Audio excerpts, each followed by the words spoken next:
Jerman secara konsisten terus mengirimkan paket bantuan militer kepada Ukraina, terutama untuk menetralisir ancaman pesawat tempur Sukhoi Su-35 dan Su-34.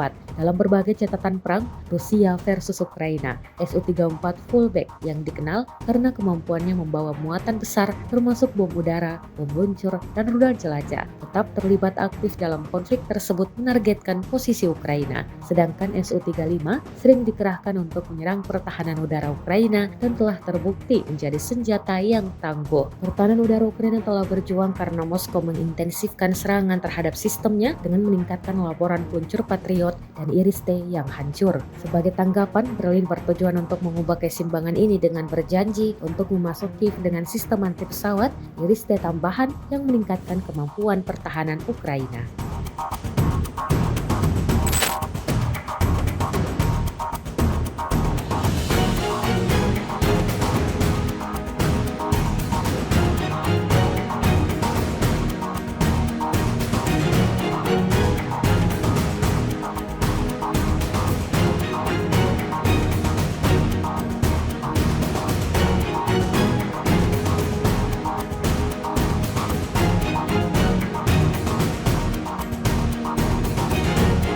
Download Tribun X sekarang, menghadirkan lokal menjadi Indonesia.